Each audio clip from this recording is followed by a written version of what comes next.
리얼 힐링의 모든 것 힐링리에 오신 여러분 반갑습니다. 저는 박지윤이고요. 저는 장희용입니다. 안녕합니다. 오늘 여러분에게 힐링이 되는 이야기와 또 진솔한 대화를 나눠주실 분은요. 정말 재밌으신 분이에요. 예. 성대모사로도 유명하시고 이분의 연기력도 굉장히 뛰어나지만 또 얼굴만 봐도 터져나오는 웃음. 어떤 분이시죠? 예, 아마 전 국민이 다 아실 거예요. 이분을 대신하는 수식어가 있죠. 얼굴도 못생긴 것들이 잘난 척하기는 옥동자 정종철 씨 모셨습니다. 박수로 환영해 주세요.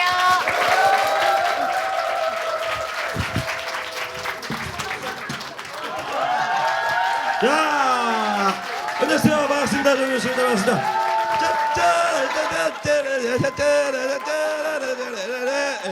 반갑습니다. 아, 네. 반갑습니다. 반갑죠? 네. 반갑습니다. 실제로 보니까 어때요? 아, 잘생겼어요. 이야, 가까이서 볼래요? 예, 웬만하면 그런 소리가 안 나올 텐데, 예. 저희 집사람도 30cm 가까이 안 옵니다. 예, 여하튼 그렇습니다. 저는 고향이 충북 제천입니다.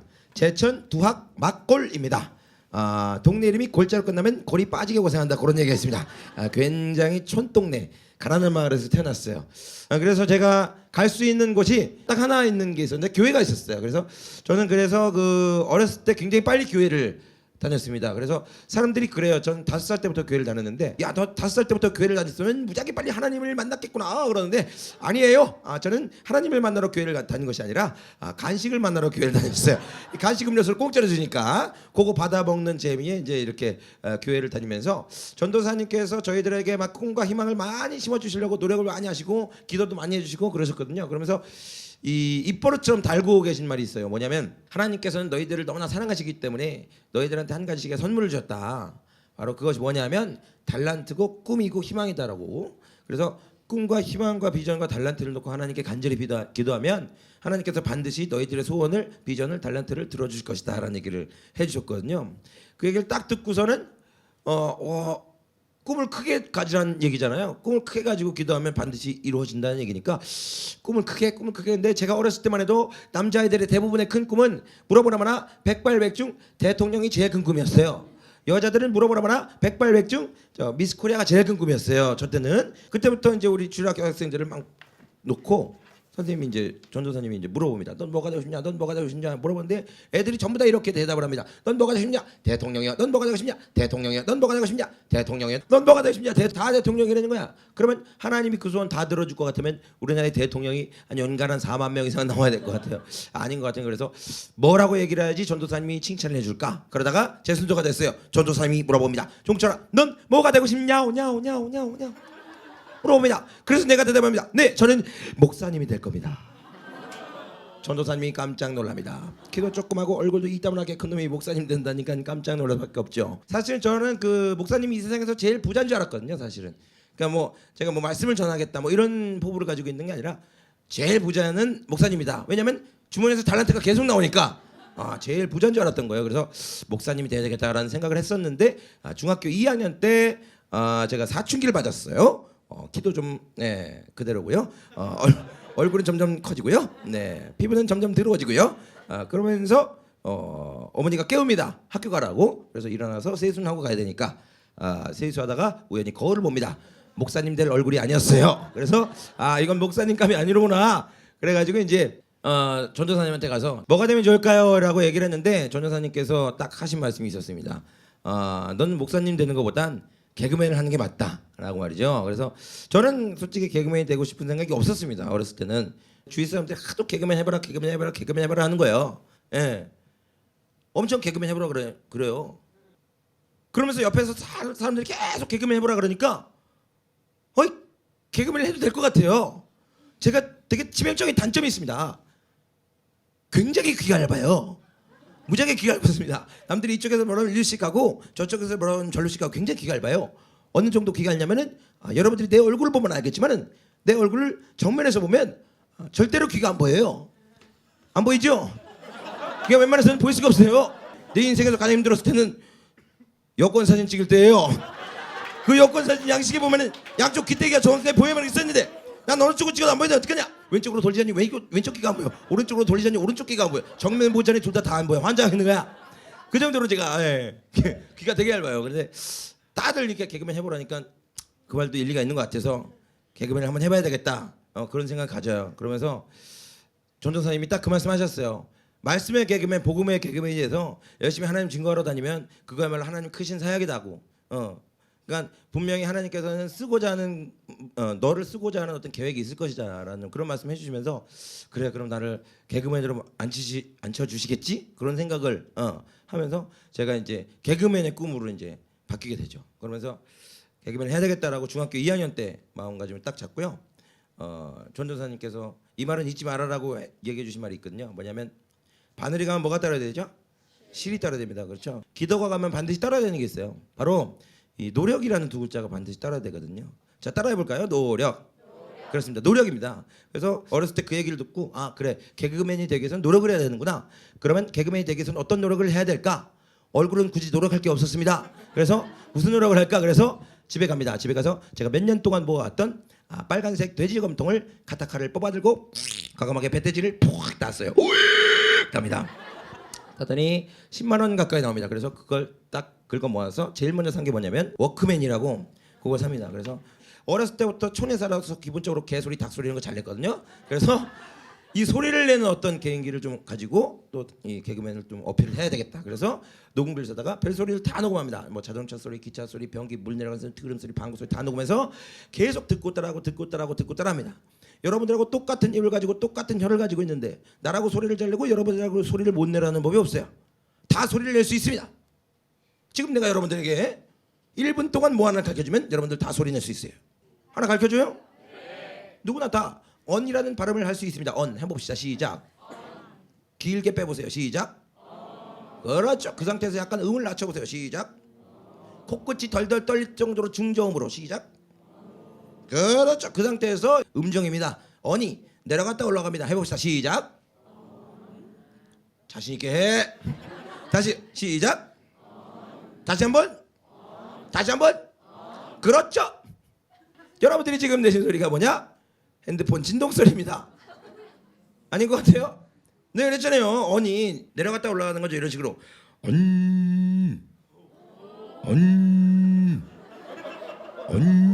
이렇게 그죠? 스마트폰 어때요? 진동이 박자가 좀 얍삽하죠, 그죠? 이렇게 그죠? 유리판 위에 식탁 위에 올려놓으면 돼요. 식탁 위에 유리판 위에 올려놓으면 좀 소리가 진동이 지랄 맞죠, 그죠?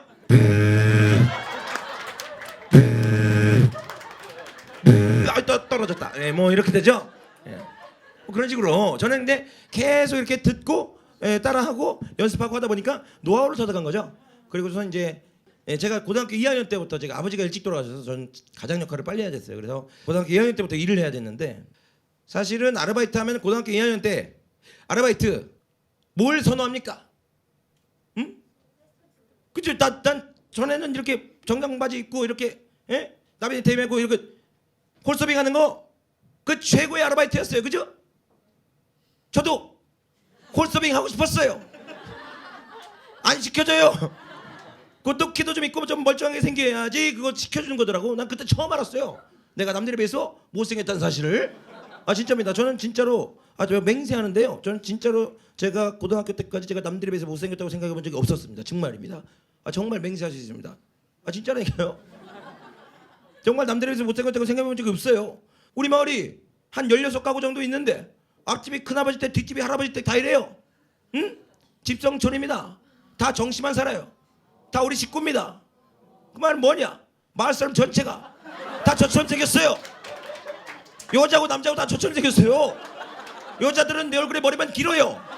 그런 생각이기 때문에 내가 남들에 비해서 못생겼다고 생각해 본 적이 없어요. 정말입니다. 키가 작다가요? 왜 이래요? 내가 마을에서 두 번째로 커요. 내가 없으면 집에서 형광등을 못 간다니까. 굉장히 우성인자를 타고 태어난 사람이에요. 제가 처음으로 취업 나가면서 고등학교 2학년 때 아르바이트 자리 구하면서 내가 처음으로 내가 정말 남들에 비해서 좀 덜 생겼구나. 그때 처음 느낀 거죠. 그러면서 주방에서 일을 하게 됐는데 사실은 주방장한테도 제가 항상 이런 얘기를 했었어요. 저는 개그맨이 될 거라고. 그런 얘기를 했었는데 막상 주방장은 제가 개그맨 되는 걸 그렇게 좋게 생각은 하지 않았어요. 왜냐하면 벌써 주방에서 일한 지가 벌써 5년째 돼가지고 이제 제가 무럭무럭 자라서 벌써 제가 주방장 바로 밑에까지 올라갔었거든요. 그러니까 제가 가만히 있었으면 아마 개그맨이 안 됐으면 아마 주방장 하고 있을 겁니다. 그랬는데 어느 날 냉면집에 냉면 김치가 뚝 떨어졌어요. 그래서 그럼 장사 못 하잖아요. 그래서 김치 한다고 이제 무 겁나 밀고 있을 때였어요. 채칼 가지고 막 밀고 있는데 너무 단순 노동이잖아요, 그죠? 그래서 심심해서 TV를 켭니다. 제가 일할 때 생전 TV를 안 켜거든요. 그날따라 이상하게 TV를 켜게 됐어요. TV를 딱 켰는데 TV에서 개그 콘서트가 하고 있더라고요. 잘 나가는 개그맨이 심연섭, 백지연, 김영철 뭐 이런 사람들이 잘 나갔었어요. 그때 그렇게 딱 보고 있는데 이 심연섭이라는 사람이 나와가지고 난 지금서부터 개인기를 보여주겠다 뭐 이러는 거예요. 막 취장분장하고 나와가지고 그 개인기란 말을 처음 들었어요. 저게 뭐지? 우리 지금 개인기란 말 다 알잖아요. 심연섭이라는 사람이 개인기란 말을 만든 거예요. 개인기란 말도 처음 들었고 이 사람이 개인기를 하는데 내가 하는 그것과 아주 비슷해요. 네. 그래서 내가 그 사람이 하고 있는 개인기를 현섭이 형이 하고 있는 개인기를 내가 세봤어요. 이렇게. 네? 내가 더 많아. 그러니까 내가 어떤 생각이 드냐면 화가 나는 거예요. 화가. 저 양반이 저렇게 나가서 자기 꿈을 펼치고 있는데 난 지금 여기서 뭐 하는 거지? 이런 생각이 들더라고요. 그래서 딱 요 생각을 합니다. 언젠가 내가 기회가 되면 저 양반이랑 꼭 한번 붙어보고 싶다라는 생각을 하죠. 예. 근데 제가 언젠가 기회가 되면 저 양반이랑 꼭 한번 붙어보고 싶다라는 건 그 다라는 말이 딱 끝나자마자 TV에서 자막이 딱 지나가는데 뭐라고 지나가냐면 KBS에서 새 식구를 모집합니다. 개그맨 15기 공채모집 이렇게 나와요. 네, 처음 봤어요. 나 깜짝 놀랐어요. 왜냐면 저는 고등학교 졸업했거든요. 대학 개그제. 예. 그런 데에 나와야지 개그맨 될 수 있고 각 대학마다 공문 들어서 영야가 개그동아리과 이런 데다가 공문 들어가서 여기서 KBS 뽑는다더라 해서 그들이 원서를 내가지고 지원해서 보는 그런 형식이었지 이렇게 범국민적으로 뽑는다고 한 건 저 때가 처음이었어요. 2000년도에. 그래가지고 이제 나 기회다라고 생각을 하고 가자 KBS로 외치죠. 정말 순식간에 내가 일하다가 갑자기 가자 KBS로 그랬다니까요. 그런 소리를 지르자마자 국자로 머리를 딱 맞았어요. 가긴 어딜 가냐고. 네가 개그맨이면 난 개그맨 할아버지라고 말이야. 어딜 가냐고 막 가지 말라고. 끝까지 막 개그맨 되는 걸 엄청 반대했어요. 주방장님이. 남들은 말이에요. 연애는 한다 그러면은 집안에서 반대를 하죠. 나는 주방에서 그렇게 반대를 했어요. 그래서 보내주세요 한테 되게 고민을 많이 했거든요. 그래서 그날 저녁에 되게 고민 많이 합니다. 사실은 안정적인 직장이거든요. 전 기술이 있기 때문에 안정적인 직장입니다. 제가 그때 개그맨 될 수 있는 확률도 별로 없지만 만약 된다고 하더라도 내 이름 석자를 알려야 벌어먹고 사는데 이거는 안정적인 직장이거든요. 그래서 그렇지만 과거에부터 내가 꿈은 개그맨이었고 근데 되게 고민을 많이 했어요. 여러분들도 인생 살면서 왼쪽이냐 오른쪽이냐 이 길을 선택해야 되냐 저 길을 선택해야 되냐 되게 고민이 많죠. 네. 그렇습니다. 정종철식 초이스 방법을 알려드립니다. 뭐냐면 이쪽이냐 이쪽이냐 헷갈리잖아요. 50대 50이야. 그렇죠? 그러면 저는 딱 10분만 생각해요. 귀가 있기 때문에 남들한테 물어보지도 않습니다. 딱 닫아놓고 10분만 날 딱 생각한다니까 그것만. 그리고 나머지 23시간 50분은 내가 미쳐서 이 생각을 못하는 내가 좋아하는 일들을 합니다. 그리고 하루를 보내버려요. 그리고 다음날 딱 되죠? 그럼 또 50대 50이야. 또 다음날로 넘겨요. 또 50대 50이야. 또 다음날로 넘겨요. 그러다 보면 51대 49 된 순간이 생겨요. 51대 49 된 순간이. 예. 그럼 저는 그 길을 선택하는 거죠. 근데 어떤 사람 이런 사람 물어보는 사람이 있어요. 아니 아저씨 말대로 정준철 씨 말대로 그렇게 했는데 실패하면 어떡하냐 이렇게 얘기하는 사람 있습니다. 그럼 실패할 수 있습니다. 책임질 수 없어요. 근데 저는 이렇게 말씀드리고 싶습니다. 뭐냐면 지혜로운 사람은요 절대로 실패를 두려워해서는 안 됩니다. 저는 그렇게 생각합니다. 지혜로운 사람은 절대로 실패를 두려워해서는 안 됩니다. 왜? 성공도 돈 주고 살 수 없지만 실패도 마찬가지로 돈 주고 살 수 없다는 거예요. 그런 생각에 나는 적어도 실패를 두려워하지 말자. 도전 한번 해보자. 결국 제가 결정을 하죠. 다음날 아침 일어나서 냉면집으로 갑니다. 7시까지인데 6시 반에 가가지고 미리 다 준비했어요. 싹 다 반죽까지 전부 다 해놓고 편지를 씁니다. 주방장한테. 여지는 남겨놔야 됩니다. 내가 떨어지더라도 돌아올 때가 있어야 됩니다. 그래서 편지를 쓰고 그리고 떠납니다. 그리고 KBS에 가죠. KBS에 도착하자마자 정말 깜짝 놀랐어요. 한 1000명 가까이 된 애들이 정말 어마어마하게 많이 모여 있습니다. 그 중에 한 반절 한 500명은 정말 깜짝 놀랐습니다. 내 얼굴이 평범해요. 뭐 이런 것들이었어. 여러분 오지연 알아요? 오지연? 걔 있잖아 저 키 커가지고 이빨보다 잇몸이 한 3배인 놈 있잖아요. 안녕나님이라고 하는 애 있잖아. 500명이 오지연이야. 지독하게 생겼어요. 난 무슨 애들이 얼굴에 사고를 내고 온 줄 알았어요. 알고 봤더니 개그맨 시험하고 아나운서 시험을 같이 봤어요.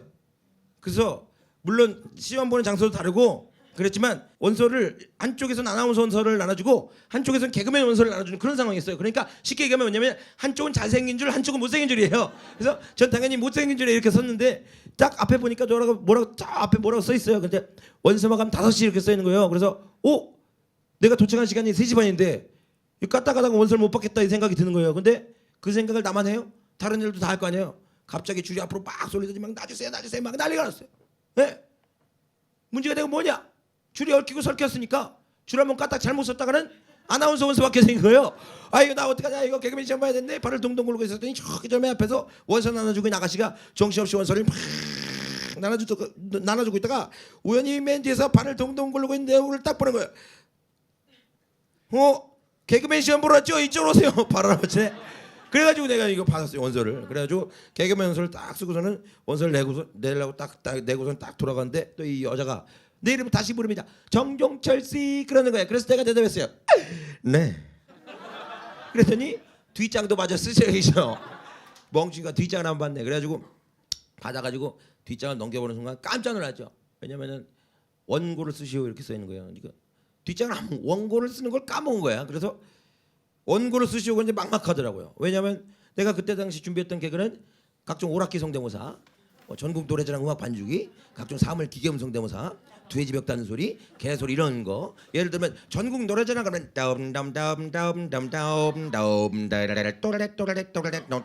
뭐 이런 거. 아니면 무슨 오락기 중에 뭐 테트리스다 그러면 또또테레레레따 또레 또또테레레레 또또테레레레따 또레 또또테레레레 또또테레레 뭐 이런 거. 아니 무슨 뭐 자동차다 그러면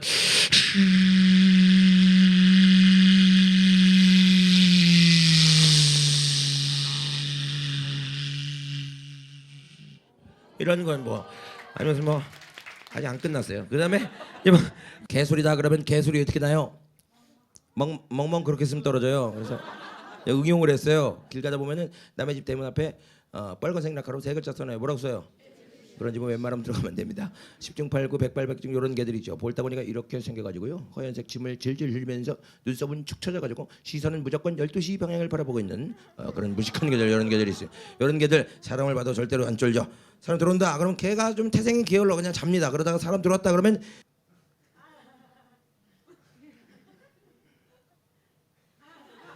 그러다가 사람이 점점 자기에게 다가오죠.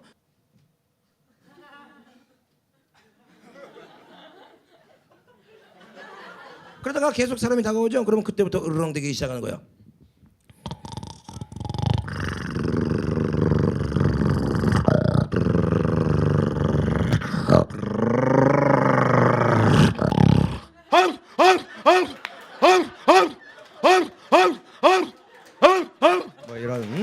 뭐 이런 거 이제 뭐 제가 준비한 게 이런 거였습니다. 근데 문제가 생겼어요. 예? 내가 준비한 거 이런 건데 원고를 쓰려며요. 글로 쓰려며. 이걸 어떻게 글로 쓰냐? 이거 썼어요. 도도띠로리로 도도도로 도도디로리로리 똥치기 똥치기 똥똥칭 무르르 고고르고르 가로 열고 선 넘으면 가로 닫고 어부르 커프루 어부르 이렇게 썼어. 쓰라는데 어떻게 써야죠? 이렇게 쓰고 원서를 냈어요. 떨어졌을까요? 붙었을까요? 떨어졌을까요? 붙었을까요? 붙었어요. 이제 2차 면접을 보러 가야 돼요. 이제 1차가 그렇게 기적적으로 합격이 됐다. 뭐 난 너무 땡큐죠. 일단 그거는 어떻게 되는지 모르겠고 일단 합격했으니까 난 좋다. 그리고 2차 면접을 준비합니다. 면접 볼 때 솔직히 면접은 자신 있었어요. 왜냐면 내 얼굴 보고 아는 사람이 없었기 때문에 자신 있었거든요. 문제가 된 건 어려운 거 물어볼까 봐. 예를 들면 뭐 왜 개그맨이라고 합니까? 뭐 성인 씨 조금의 장단점에 대해서 얘기해 보세요. 뭐 개그와 코미디의 차이점 뭡니까? 하나도 몰라요. 냉면만 짜다 놈이 뭘 알아요?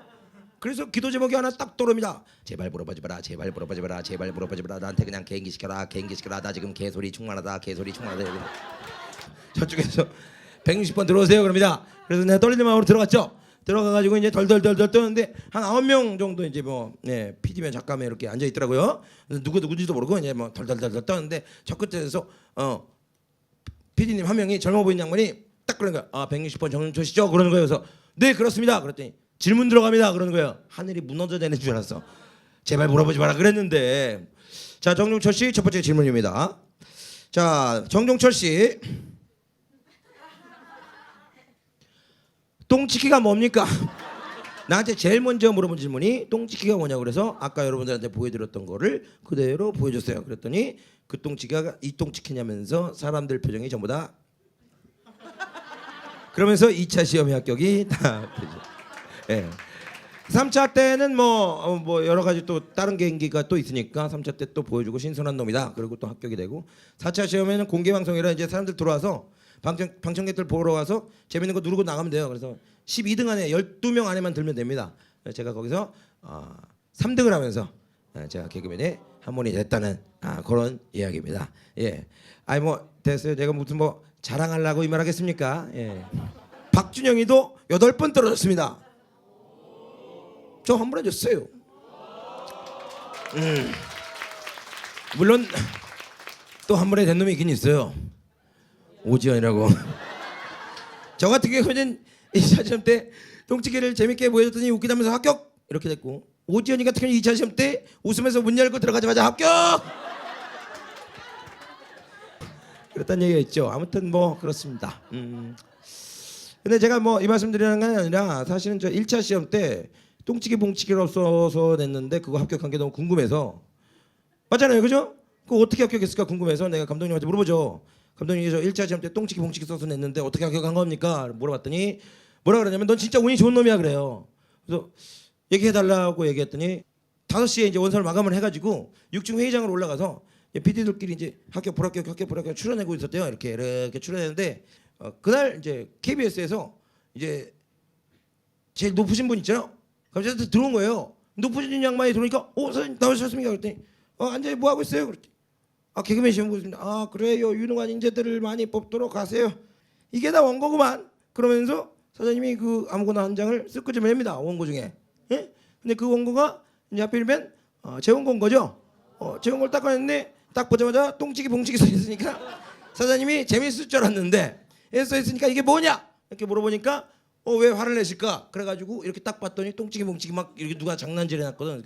사장님이 그런 거 보니까 얼마나 창피해 그 밑에 사람이. 그래서 죄송합니다. 아유 사장님 요거 말고요. 요거 보세요. 요거 합격자가 여기 있습니다. 이거 착오가 있었던 모양입니다. 야 이놈의 자식들아 누가 이따 원고를 붙여가지고 빨리 저기 떠들어 그랬는데 사장님이 다시 내 원고를 뺐더니 놔봐요.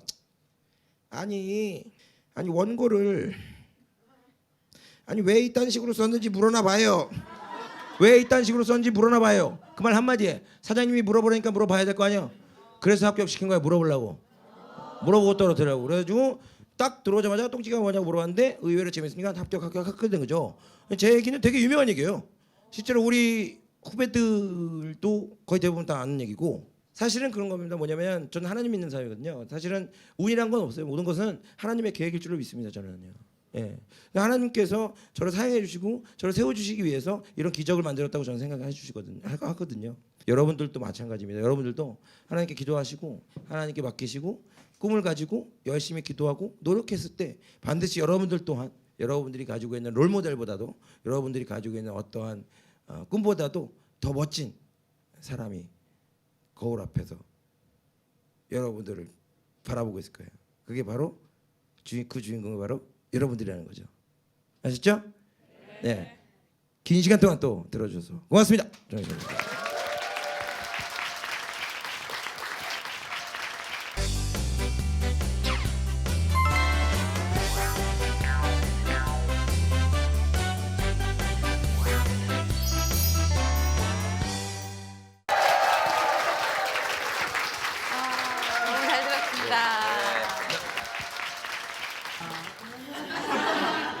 근데 되게 가족적인 분위기인 것 같아서 예, 아담하고 분위기 좋죠. 너무 좋은 것 같아요. 네. 예. 출연료만 많이 주면 좋겠네요. 출연료는 하나님께서 더 하나님의 크신 것 뜻이 예. 채워주실 겁니다. 이거 참. 이거 주여 곤란해요. 아니 이 유쾌한 이야기가 재미로만 끝났다면 저희가 그냥 웃고 끝났겠지만 그 가운데 정말 노력의 중요성을 알려주셨잖아요. 저는 깜짝 놀랐어요. 솔직히 진짜 얼굴로 개그맨 되신 줄 알았거든요. 이 사람이 뭐 없을 사람이에요. 아니 근데 정말 중학교 때부터 녹음기를 사서 네. 자면서 그걸 다 들으시고 연습하고 정말 준비된 사람이었다는 걸 저희가 알 수 있었죠. 준비된 사람만이 언제든 기회가 왔을 때 살릴 수 있다고 생각합니다. 네, 감사합니다. 근데 그 가운데 인상적이었던 건 어린 시절 교회의 이야기가 또 저희한테는 인상적이었어요. 네. 뭐 말씀으로는 뭐 간식을 먹기 위해 교회에 갔다고 말씀하셨지만 네. 나중에 그 시간들이 정말 나에게 뜻깊은 시간이었다는 게 한꺼번에 올 때가 있잖아요. 저는 그 하나님을 알게 되고 또 하나님을 만나고 나서 참 많은 변화를 얻었다고 생각하고요. 그리고 사실은 제가 그 지금 이 자리에 설 수 있었던 것도 주님께서 이끌어 주신 게 아닐까라는 생각을 하고요. 저는 토요일하고 주일날은 제가 서울에 없어요, 거의. 간증이라든지 뭐 이런 봉사라든지 이런 걸 되게 많이 가져요. 그것 때문에 준영이 형하고 굉장히 많이 트러블이 있었어요. 그랬을 것 같아요. 행사도 많은데. 예, 뭐 맞박이 할 때 특히 많이 그랬고요. 왜냐하면 주인공이 맞박인데 맞박이가 없어요. 행사장에 가는데 그래서 왜 가면 자기네 행사 가면 우리랑 행사 가면 더 큰 돈을 벌 수 있고 네. 더 대우도 받을 수 있는데 왜 너는 그 교회를 이렇게 여기저기 이렇게 다니는 거냐? 그러지 마라. 이렇게 준영이 형이 그랬거든요. 되게 뭐라 그랬었어요, 저한테. 믿지 않는 사람들한테는 네. 좀 그게 어떻게 보면 좀 광적으로 보인다 그렇죠. 그래야 될까요? 근데 신앙이? 저는 그게 당연한 거라고 생각했고 제가 그렇게 올라갈 수 있게끔 해주신 게 하나님이라고 생각을 했기 때문에 지금도 그 생각은 변함이 없잖아요. 그러니까 당연히 그건 해야 되는 나의 어떤 숙제인 거예요. 그러니까 당연히 그건 해야 되는 문제고요. 참 감동스러웠던 거는 고마웠던 건 뭐냐면 준영이 형이 불교 신자인데 저에게 이 그 재작년에 저한테 이런 얘기를 하는 거예요, 갑자기. 그러니까 제가 뭘 해도 잘 되니까 나는 하나님 믿지 않는데 너의 하나님은 있는 것 같다. 그 말씀을 준영이 형이 해주셨어요. 분명한 거는 나의 하나님을 느끼게 됐고 조금만 더 있으면 분명히 그게 꺾여서 내 손을 잡고 교회로 갈 날이 하나님께로 갈 날이 멀지 않지 않았겠느냐 하는 생각이 들어요. 꼭 그렇게 또 하셨기 때문에 네. 하나님께서 또 큰 상으로 또 어여쁜 아내분을 아내와. 예, 별책부록과 같은 그런 완벽한 존재죠. 예. 네. 가족분들 자랑을 좀 해주세요. 한규림 씨 예, 우리 집사람 잘 만났어요. 저 되게 좋아요. 집에 들어가는 게 되게 기분 좋고요. 벌써 아이가 셋입니다. 셋. 네. 첫째가 이제 아들 7살입니다. 둘째가 딸 5살입니다. 셋째도 딸 예. 4살입니다. 저를 아는 모든 지인들이 내가 딸을 낳았다는 소식에 굉장히 많이 걱정합니다. 옥동자 딸이 무슨 잘못이 있다고? 아 근데 얼마 전에 인터넷에 뜬 사진 봤는데요. 네. 정종철 딸의 놀라운 미모 이렇게 사진이 떴더라고요. 그렇습니다. 너무 이쁘더라고요. 기적과도 애기가. 같은 일이 일어났습니다. 또 저희 부부랑 같이 비타민 방송 네네네네네네네. 나가셨었잖아요. 정종철 씨가 이렇게 바깥 생활 잘 하시고 토끼 같은 아이 셋의 재롱을 보는 동안 네. 아내분은 정작 좀 많이 힘드셨더라고요. 제가 그 동사무소 갈 일이 있었거든요. 그래서 매니저랑 동사무소로 가는 길에 가방을 딱 열어보니까 뭐가 있길래 이렇게 봤더니 집사람 편지인 거예요. 정말 죽겠다. 나는 이제 죽겠다. 뭐 나 없이 잘 살아라. 뭐 이런 식의 편지였는데 그래갖고 제가 정말 크게 많이 울었던 것 같아요. 막 집사람하고 잘못했다고 내가 빌면서 다음 날부터 그냥 저도 같이 집에서 거의 살다시피 같이 이야기하고 저녁에 자면서 이야기를 많이 하고 저희 집사람이 그런 그 어려운 거를 집사람 스스로도 잘 견뎌왔고 저도 또 마찬가지로 슬기롭게 잘 우리 부부가 잘 이야기 속에서 해결 잘 했다고 저는 생각해요. 네. 정종철 씨의 취미 생활 운동으로 또 멋진 몸까지 만드셨잖아요. 사진 보니까 뭐 쪼꼬렛이 막 팍팍 있던데 운동을 그렇게 네. 열심히 하시게 된 계기가 뭐예요? 제가 6살 때 5살 때 아버지랑 같이 이렇게 목욕탕 가갖고 그 저기 저 바나나 우유라도 얻어 먹으려고 등 밀어드렸던 그때가 기억이 나거든요. 그때는 이제 아버지가 이제 등도 넓으시고 알통도 있으시고 이 세상에서 가장 힘센 아빠가 내 아버지였거든요. 우리 아들이 나의 지금의 모습을 기억하겠구나. 근데 이제 거울에서 이제 아들하고 이제 목하다가 이제 같이 거울로 비춰봤는데 아들하고 제 몸하고 똑같은 거예요. 100일 된 유아의 몸을 가지고 있어요. 애가 막. 야, 이 모습이 기억에 남으면 좀 그렇지 않을까. 그래서 그때부터 이제 운동을 하게 된 게 이제 2년 반째 이제 만으로 꽉 채워서. 왜냐면 저희 같은 경우는 그런 계기에 대한 이야기를 못 듣고 어느 날 몸짱으로 나타나셨을 때 네. 크게 몸이 뭐 뚱뚱하다거나 마른 몸이 아니었는데 왜 정종철 씨가 갑자기 운동을 하셨을까 사실 궁금했거든요. 네. 멋진 아빠로 보이고 싶었던 그런 아빠이고 이유가 싶었습니다. 있었네요. 예. 되게 보람된 게 있었어요. 그러고 나서 보람된 게 우리 아들이 이 세상에서 제일 근육 많고 제일 힘센 사람이 아빠라고 알고 있거든요.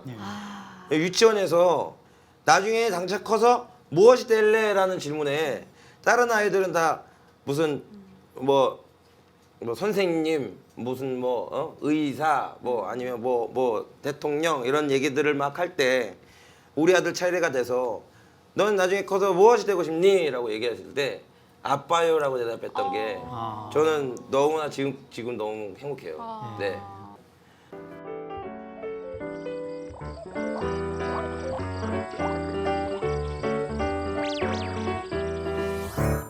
시청자 여러분께서 네. SNS와 온라인으로 네. 정종철 씨에 관한 궁금한 질문들을 저희가 모아봤습니다. 아 저한테 궁금한 게 있군요. 예. 네, 알겠습니다. 많은 질문이 올라왔습니다. 친근한 이미지에서 운동으로 식스팩 상남자로 변신하셨는데 네. 효과 만점 체조가 있다면 소개해 주세요라는 질문인데 이곳 관객 여러분들과 또 시청자 예. 여러분들께서 같이 해볼 수 있는 체조가 있을까요? 간단한 거 여기서 배워볼 수 있는 게 체조라기보다 있을까요? 운동 방법들 몇 가지만 가르쳐드리면 앉아있을 때 앉았다가 일어났다 하는 것만으로 충분하거든요. 아, 그래서 이렇게 앉아있잖아요.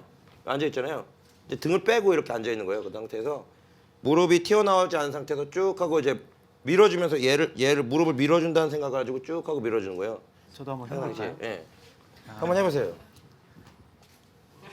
앉자마자 이런 식으로 앉았다가 쭉 하고 어떻게 좀 이러고. 느낌이 오세요? 네, 근데 옆에서 보면 참 민망할 것 네. 같아요. 아니 좋아요. 네. 근데 여기가 이제 내측강근이라고 하죠. 네. 여기 근육을 되게 좋게 해주거든요. 아, 그럼 허벅지도 예뻐지고. 네, 예뻐지고. 아, 그다음에 앉아 있을 때 거의 그냥 대부분 이제 컴퓨터 하시고 공부하시잖아요. 네.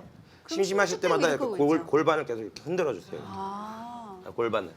예. 여러분들 이런 한번 거를 이제 이거 보면 거의 대부분 이렇게 골반을 억지로 흔들다 보면 네. 이게 자연스럽게 이 복근 운동과 옆에 있는 옆구리 운동, 외복사 운동이 되거든요. 예. 계속 이렇게 골반 앉아서도 계속 이렇게 흔들어 주세요. 이렇게. 아 좋아. 이렇게 올리지만 마세요. 예, 토 나오니까요. 그러니까 이렇게 요 정도만 예. 진짜 이제는 뭐 건강 전도사가 네. 다 되셨다는 생각이 들어요. 아이, 아닙니다. 하트를 예, 만들게 예. 하는 남자 정종철 씨. 오늘 이 시간 어떠셨어요? 아 너무너무 감사했고 너무너무 즐거웠고요. 이렇게 소극장에서 이렇게 가족 같은 그런 분위기 너무 좋습니다. 이거 되겠는데요. 예, 예 되겠어요. 너무너무 즐거웠고요. 네. 그리고 또 이 두 분께도 너무너무 감사하다고 말씀드리고 박수 한번 주세요. 예. 앞으로 반짝반짝 빛나는 네. 정종철 씨의 꿈을 저희도 함께 기대하겠습니다. 함께 해주셔서 고맙습니다. 고맙습니다. 예, 고맙습니다.